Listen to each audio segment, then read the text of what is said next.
আমরা সেই মহান মালিকের আবারও শুকর আদায় করছি আলহামদুলিল্লাহ। শুকরিয়া আদায় করলে অন্তরের ভেতর শান্তি লাগে না কষ্ট লাগে?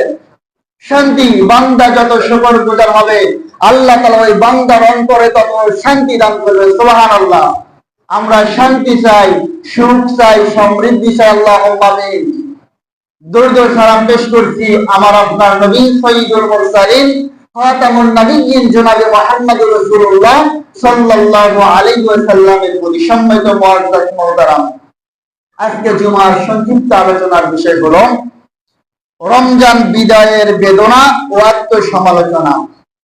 রমজান আমাদের কাছ থেকে বিদায় নিয়ে চলে যাচ্ছে, আজকে শেষ প্রান্ত, 30তম দিবসে আমরা পদার্পণ করেছি।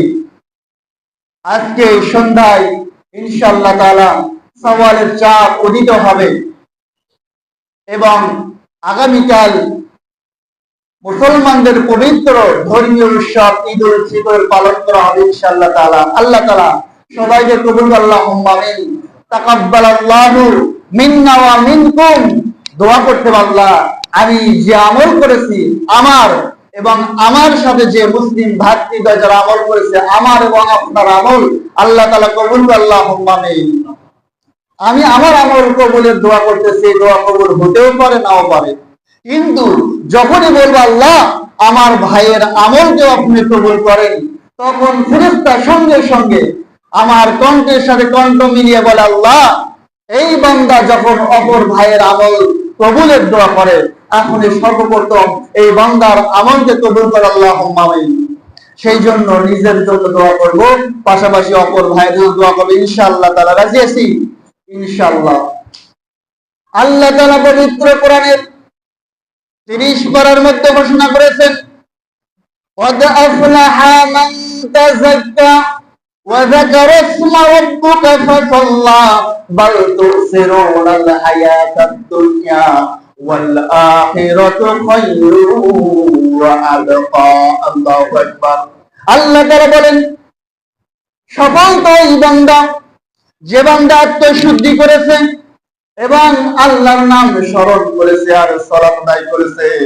দুনিয়ার জীবনটা হলো তুচ্ছ জীবন, নিকৃষ্ট জীবন, ক্ষুদ্র জীবন, অল্প মূল্যের জীবন।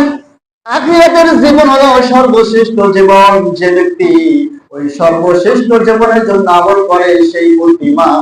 কিন্তু দুনিয়ার মানুষ হলো আখিরাতকে ভুলে দুনিয়াকে প্রাধান্য দেয়, ঠিক কিনা? এই আয়াতের মধ্যে মুফাসসিরিনে কিরাম বলতেছে ঈদুল ফিতরের যে নামাজ 2 রাকাত অধিক সালাত, এই আয়াতের ভিতরে আল্লাহ তাআলা ইঙ্গিত দিয়েছে, সরাসরি বলেন নাই কিন্তু ইঙ্গিত দিয়েছে। যদি সরাসরি বলতো তাহলে ঈদুল ফিতরের সালাতটা ফরজ হয়ে যেত, সেই জন্য ইঙ্গিত এসেছে। এই জন্য মুফাসসিরিনে কিরাম বলেছেন ঈদুল ফিতরের সালাত হলো ওয়াজিব নামাজ। সুবহানাল্লাহ। ঈদ মানে আনন্দ। মুসলমানগণ যখন একটি মাস সিয়াম সাধনা করে, সিয়াম সাধনা করার পরে মাস যখন অতিবাহিত হয় আল্লাহ তাআলা মুসলমানদেরকে প্রথম ইনস্ট্যান্ট পুরস্কার হিসেবে ঈদুল ফিতর দান করে দেয়। সুবহানাল্লাহ। এই সওয়ালের চাঁদ যেন রোজাদারদের জন্যই চাঁদ। সুবহানাল্লাহ। দেখবেন যখন সওয়ালের চাঁদ রোজাদার দেখবে তখন তার অন্তরে যে শান্তি প্রশান্তি আসবে, যে বেরোজাদার তার অন্তরে ওই শান্তি আসবে না। আল্লাহ তাআলা যেন খাস করে রোজাদারদের জন্য সওয়ালের চাঁদকে আসমানে উদিত করে দেয়। সুবহানাল্লাহ। আল্লাহ তাআলা যেন ঘোষণা করে দেয় মুসলমান বান্দারা আমার গোলামেরা রোজা পালন করেছো একটি মাস, আমি তোমাদেরকে রিজিক দিলাম, আসমানে তোমাদের জন্য আমি সম্মানিত চাঁদ উদিত করে দিলাম। এই চাঁদকে দেখে সওয়ালের প্রথম দিবসে তোমরা আমি আল্লাহ তাআলার শুকরিয়া আদায় করার জন্য খোলা ময়দানে যখন 2 রাকাত সালাতের মাধ্যমে 4টা সিজদা আমাকে দেবা আর আমি আল্লাহ তাআলার দরবারে হাত তুলে ক্ষমা প্রার্থনা করবা, নবীজির মাধ্যমে আমার আল্লাহ তাআলা জানিয়ে দেয় যে সব বান্দা পবিত্র রমজান মাসে সিয়াম সাধনা করেছে সওয়ালের চাঁদ দেখে ঈদগাহ মাঠে গিয়ে শুকরিয়া স্বরূপ 2 রাকাত সালাত আদায় করেছে। সালাত আদায় করে যখন এই বান্দারা গোলামগুলো বাড়ির দিকে ফিরে আসে নবীজি সাল্লাল্লাহু আলাইহি সাল্লাম পবিত্র জবানে ঘোষণা করে দিয়েছেন, এই বান্দাদের জীবনের তামাম গুনাহগুলো আল্লাহ তাআলা মাফ করে দিয়েছে।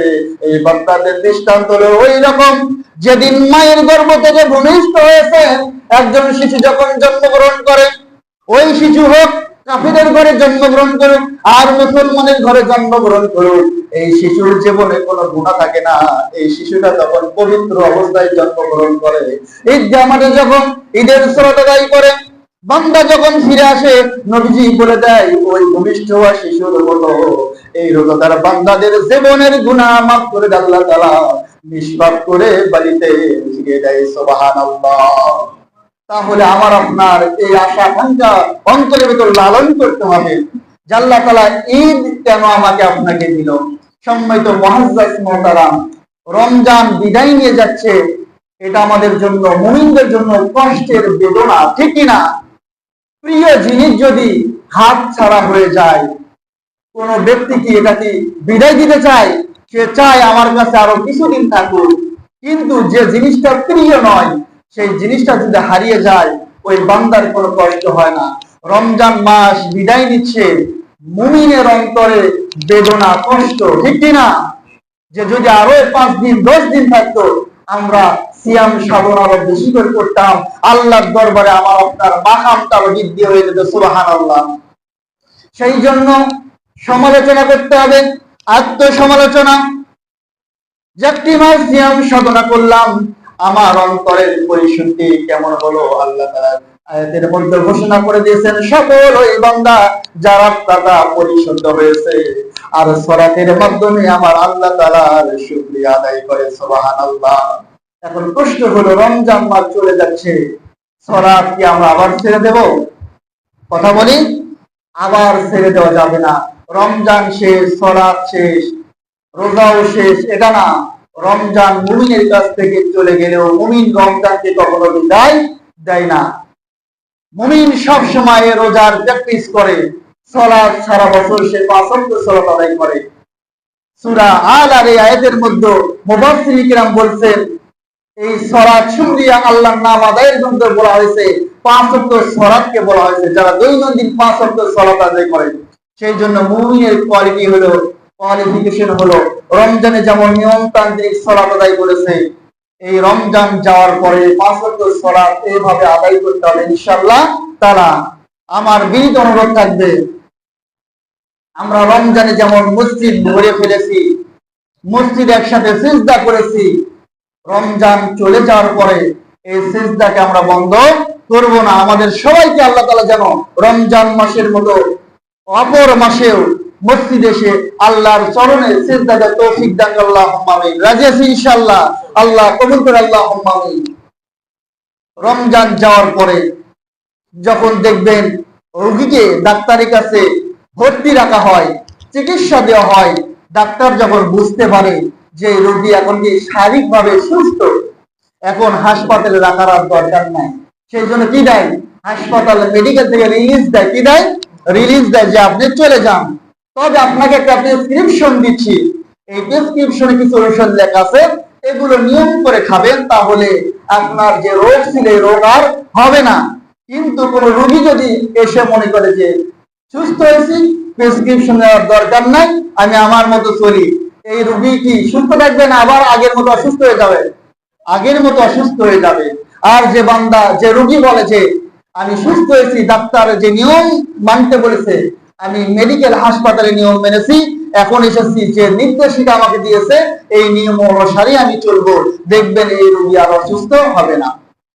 বিশ্ব নবী জনাবে মুহাম্মদুর রাসূলুল্লাহ সাল্লাল্লাহু আলাইহি সাল্লাম উম্মতের জন্য প্রেসক্রিপশন দিয়েছে যে বান্দারা রমজান মাসে 30টা সাওম পালন করে, রমজান মাস যখন শেষ হয়ে যায় বিশ্ব নবী তার পবিত্র জবানে ঘোষণা করেন, ওয়ালান নবী সাল্লাল্লাহু আলাইহি সাল্লাম মান সামা রমাদান সুম্মা আতবাহু সিত্তাম মিন শাওয়াল কানা কাসিয়ামিদ দাহর রাহুল মুসলিম।